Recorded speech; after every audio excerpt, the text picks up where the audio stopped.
మీ మోకాల నొప్పులకు ఎటువంటి సర్జరీ లేకుండా ఎపియాన్ పెయిన్ క్లినిక్ అందిస్తున్న అత్యాధునిక చికిత్స. నమస్తే అమ్మా. నమస్తే అమ్మా. అమ్మ, కమెంట్ బాక్సెస్ లో మీ వీడియోస్ కింద కొంచెం ఇంపార్టెంట్ కమెంట్స్ ఏమున్నా సేకరిస్తూ మేము ముందు పెడుతూ ఉన్నానమ్మా. అందులో భాగంగా ఒక పాపం తల్లి ఒక మెసేజ్ చేస్తుంది. పాపకి 7 years అంట.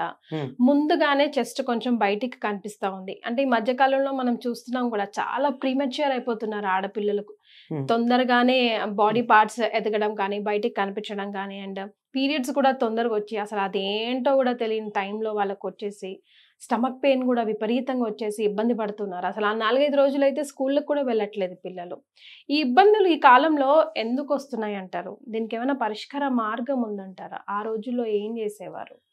అమ్మా, ఈ మనకున్న ఈ పీరియడ్స్ అన్నవి ఏవైతే ఉందో సైకిల్ ఉంది, ఇదంతా కూడా హార్మోన్స్ మీద కదా ఆధారపడి ఉంటుంది. హార్మోనల్ డిస్టర్బెన్స్ బాగా ఉంటుంది కదా పిల్లలకి ఈ మధ్య. లేదు, హార్మోన్స్ ఎందుకు డిస్టర్బ్ అవుతాయి? ఒత్తిడి వల్ల అవుతాయి. ఒత్తిడి వల్ల, తినే ఆహారం వల్ల. ఈ రెండు మనం జాగ్రత్తగా చూడగలుగుతున్నామా? పిల్లలకి సరైన ఆహారం ఇస్తున్నామా? పిల్లలు బాగా లావుగా, బొద్దుగా, ఆరోగ్యంగా ఉండాలని అక్కర్లేనటువంటి అధికమైన ఆహారాన్ని ఇస్తున్నాం. దానివల్ల ఏమవుతుంది? ఎక్కువ ఆహారం ఇచ్చేటప్పటికి కొవ్వు పెరిగి, కొవ్వే కాదు, ఇప్పుడు చెస్ట్ పెరగడం అనేది కొవ్వు వల్ల మాత్రమే కాదు, అది కూడా మీరు పొరపాటు పడతారని మళ్ళీ క్లారిటీ ఇస్తున్నా. హార్మోన్స్ డిస్టర్బ్ అవుతున్నాయి. పిల్లల్ని ఒత్తిడి పెట్టకండి, చదివినంత చదువుతారు. ఆడుకోనియండి. ఆడుకొనిస్తున్నారా పిల్లల్ని? ఆడుకోకపోతే పిల్లలకి శరీరం కాయబారదు. కాయబారడం అంటే టోనప్ అవ్వడం.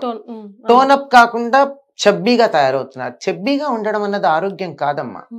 కాయబారడం, బోనీ బేబీ అని చెప్తారు ఇంగ్లీష్ వాళ్ళు కూడా. They don't want a chubby baby, they want a bony baby. కండ గట్టిగా ఉండాలి.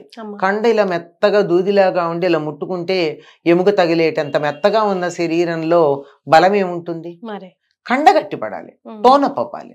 టోనప్ అవ్వాలంటే మనం పెట్టే ఫుడ్ వల్ల టోనింగ్ రాదు. లేదండి, మేమంతా ఇంట్లోనే టైంకి పాలు అవి టైంకి ఇస్తూ ఉన్నాము. అదే కదా వచ్చిన సమస్య. టైంకి పాలు ఇచ్చి బాదం పెట్టేస్తారు పిల్లలకి విపరీతంగా. విటమిన్ ఈ వాళ్ళకి అంత పొద్దునంత అవసరమా? అంత అవసరం లేదు. అది నేను అనేది. రెగ్యులర్ గా రోజు పెట్టేయాలా? తర్వాత అన్నిటికన్నా చాలా పెద్ద ప్రాబ్లం ఏంటంటే, ఈ హార్మోన్ ఉన్నటువంటి ఫుడ్స్ బాగా పెడుతున్నాం. పాలు కూడా, ఆవు పాలు అని కాదు, పాలు ఈ మధ్య ఏమవుతున్నాయంటే ఆవులకి ఇవ్వట్లేదు కానీ ఎక్కువగా జెర్సీ ఆవులకి, దేశీ ఆవులకి ఇవ్వరు. జెర్సీ ఆవులకి, గేదెలకి కూడా పాలు బాగా ఉండాలని చెప్పి ఇంజక్షన్లు ఇస్తున్నారు. ఈస్ట్రోజన్ ఏదో అంటారు దాన్ని కదా. ఆ ఇంజక్షన్లు ఇస్తే ఏమవుతాయి?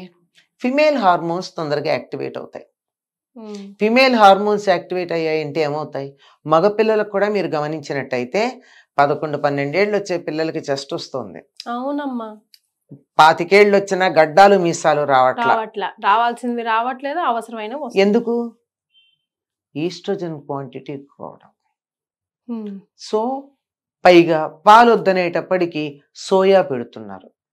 సోయా మిల్క్, మేము వేగన్స్ అది అని. సోయా మిల్క్ లో ఉండేది ఈస్ట్రోజన్ కదా. మరి ఇలాంటి ఆహారం పెట్టి మా పిల్లలు ఇలా ఉన్నారంటే ఎట్లా కుదురుతుంది? కనుక హాయిగా మన పూర్వులు ఎటువంటి ఆహారం తీసుకున్నారో అటువంటి ఆహారం తీసుకోండి. పిల్లలు బలంగా ఉండాలంటే ఏం చెయ్యాలమ్మా? చక్కగా పప్పు, నెయ్యి, అన్నం పెట్టండి పిల్లలకి. చిన్నపిల్లలకి పెరుగు పెట్టచ్చు కూడా. పెద్దవాళ్ళు అయితే పెరుగేసుకోకూడదు కానీ పిల్లలకి పెరుగు పెట్టచ్చు పగటిపూట. హాయిగా పెరుగన్నం పెట్టండి. అన్ని రకాల పదార్థాలు పెట్టండి. అన్ని కూరలు, అన్ని పప్పులు అన్ని పెట్టండి. ప్రత్యేకంగా ఖరీదైనటువంటి డ్రై ఫ్రూట్స్ మాత్రమే పెట్టాలి. ఖరీదైన విదేశాల్లో ఉన్న పళ్ళు మాత్రమే పెట్టాలి. మంచి చిక్కటి పాలే అధికంగా ఇవ్వాలి. ఇవ్వద్దనంటల్లా, అధికంగా ఇవ్వకూడదు. ప్రతి దాన్ని పరిమితంగా ఇచ్చి వాళ్ళని ఆడుకోనివ్వాలి. శారీరక శ్రమ ఉండాలి. ఇంట్లో మేము జిమ్ముతో ఆడిస్తాము, మా ఇంట్లో ఏదో సైకిల్ పెట్టాము కాదు. ఆరు బయట మంచి గాలిలో, వెలుగులో, సూర్యరశ్మిలో వాళ్ళు చక్కగా తిరిగేట్టు చేయండి, సన్నపడతారు. నా ఉద్దేశం, మీరు ఈ ప్రశ్న అడిగినటువంటి వారి అమ్మాయి చాలా బొద్దుగా ఉండాలి. ముద్దు ముద్దుగా ఉండాలి.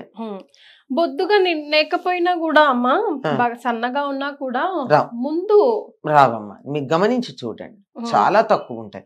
వెరీ రేర్ కేసు ఉంటే ఉండాలి గాని, అంచేత ఒకవేళ మీరు అన్నట్టు ఎక్కడైనా ఉన్నా అది కూడా తిన్న ఆహారం కాన్స్టిట్యూషన్ లేకపోతే జీన్స్ బట్టి సన్నగా ఉన్నా వీళ్ళకి పెట్టే ఆహారం వల్ల డైరెక్ట్లీ హార్మోన్స్ పెట్టేస్తున్నాం కదా.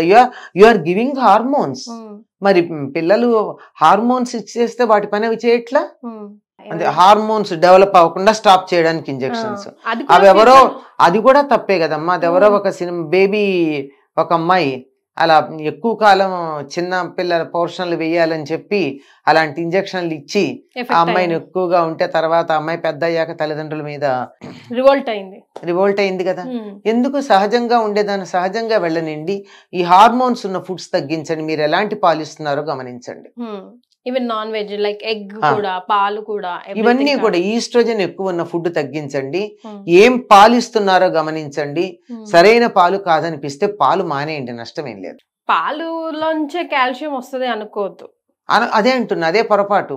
కావాలంటే ఇప్పుడు పెట్టద్దు కానీ తర్వాత కాలంలో కొద్ది రోజులు అయ్యాక నువ్వులు పెట్టండి. ఇప్పుడు పెట్టకూడదు. నువ్వులు బెల్లం ఇప్పుడు పెడితే మళ్ళీ ప్రాబ్లం ఉంటుంది, మళ్ళీ ఇంకా తొందరగా ఇంకా అవుతుంది. అందువల్ల అమ్మాయి మెచ్యూర్ అయిన తర్వాత అప్పుడు నువ్వులు బెల్లం పెట్టి కాల్షియము ఐరన్ శరీరానికి బాగా వెళ్ళేట్టు చెయ్యొచ్చు. లేదంటే రాత్రిపూట పెరుగన్నం పెట్టి పొద్దున పెట్టండి. అంటే పాలల్లో అన్నం వేసి తోడు పెట్టి పొద్దున పెట్టండి. దాంట్లో కావాల్సినంత కాల్షియము, మెగ్నీషియము ఇలాంటివన్నీ B12 వస్తాయిట రాత్రి అలా ఉన్నట్టయితే. అలాంటిది ఏదైనా చూడండి. ప్రధానంగా మీరు ఇచ్చే దాంట్లో సోయా ఉందేమో గమనించుకోండి. సోయా సాస్లు అవి పెడుతున్నారా పిల్లలకి? సీరియల్స్ కూడా అమ్మా, ఓట్స్ సీరియల్స్ ఇవి కూడా అవి అంటే దానిలో ప్రిజర్వేటివ్స్ ఉంటాయి కదా. ప్రిజర్వేటివ్స్ సేపు ఇది మంచిది బలంగా ఉంటాయి అని మీరు భ్రమపడి అని చెప్తున్నా. భ్రమపడి పెట్టే ఆహారాలు కాక నిజంగా పిల్లకి బలం కలిగేటటువంటి ఆహారం పెట్టండి. అన్నం పప్పు పెట్టండి, నెయ్యి పెట్టండి. చిన్నప్పుడు హాయిగా నెయ్యి వేయొచ్చు, నెయ్యి మానేస్తున్నారు. ఈ రకాలైనటువంటి ఐస్ క్రీములు అవి ఒబేసిటీకి కారణం ఏమున్నాయో అవన్నీ తగ్గించండి. మీరు అంటున్నటువంటి పార్ట్స్ పెరగడానికి కారణం only hormonal problem. Hormones oestrogen అధికంగా ఉండడం వల్ల. అందువల్ల ఈస్ట్రోజన్ ఉన్న ఆహారాలు ఏమున్నాయో ఒక్కసారి న్యూట్రిషనిస్ట్ని కన్సల్ట్ చేసి మీరిచ్చే ఆహారంలో న్యూట్రిషన్ ఏముంటుందో, ఈస్ట్రోజన్ లాంటివి ఏవేవి ఉన్నాయో వాటిని కాస్త గమనించుకుని ఆహారాలు తగ్గించి వేరే రకమైన ఆహారాలు ఇచ్చి ఆడుకోవడానికి పంపించండి అమ్మాయిని. ఎండలో, ఓపెన్ ఎయిర్లో. ఆ రోజుల్లో అసలు ఉండేవమ్మా ఇలాంటి క్వశ్చన్స్, ఇలాంటి డౌట్స్? ఒక ఫ్లోలో వెళ్ళిపోయేదా సాఫీగా? అంతే వెళ్ళిపోయి. సాధారణంగా 13 ఏళ్లకు గనక మెచ్యూర్ అయితే త్వరగా అయినట్లు లెక్క చెప్పుకునేవారు. 12-13 ఏళ్లకి. 15-16 ఏళ్ళు అయినా కానీ వాళ్ళు పెద్ద ఆలస్యం అయిందని బాధపడే వాళ్ళు కూడా కాదు. హార్మోనల్ చేంజెస్, హార్మోన్స్ ఇంబ్యాలెన్స్, ఈ టాపిక్ అసలు డిస్కషన్ వచ్చేదా? రావాల్సిన పనేముందమ్మా, అంతా సవ్యంగా జరిగిపోతుంది. వాళ్ళకి స్ట్రెస్ ఎప్పుడుందమ్మా? పిల్ల చదువుకోలేదనుకో దానికి చదువు రాదులే అనేవాళ్ళు. అంతే తప్ప దాన్ని నువ్వు క్లాస్ ఫస్ట్ వస్తావా రాదని స్ట్రెస్ చేయలేదు. వాళ్ళకి ఎక్కువ మార్కులు వచ్చాయి నువ్వు రాలేదని అనలేదు. నువ్వు వాళ్ళు అందంగా ఉన్నారు నువ్వు అందంగా లేవని అనలేదు. ఏమన్నా అంటే నల్లగా అంటే మా అమ్మాయి కళ్ళు ఎంత బాగుంటాయో, నల్ల రూపుని ఎంత కళగా ఉంటుందో అని మెచ్చుకునేవాళ్ళు. చూసారా?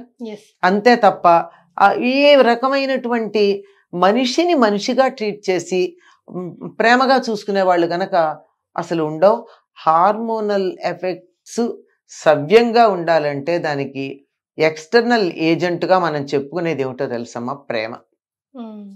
అది లేకపోవడం వస్తున్నాయి సమస్యలన్నీ. ప్రేమగా చూడండి పిల్లల్ని.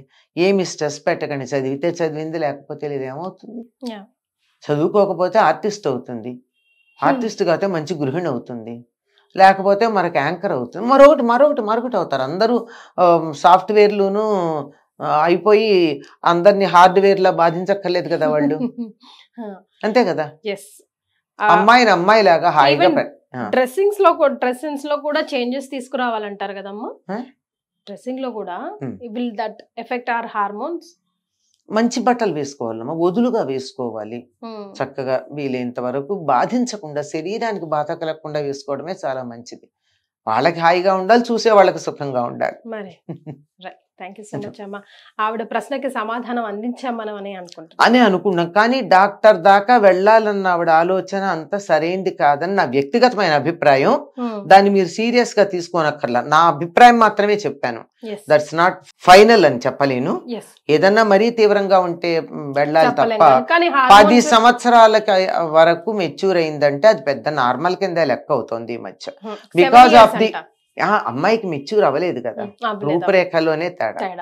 అయితే 10 ఎందుకు అంటున్నారంటే ఈ సెల్ ఫోన్ లో అవి చూసి వాళ్ళు రకరకాలుగా యవ్వన స్థాయిలో ఉండవలసిన ఆలోచనలు వాళ్ళు ఫోనుల్లో చూసేటటువంటి పాటలు సీరియల్స్ ద్వారా వస్తున్నాయి.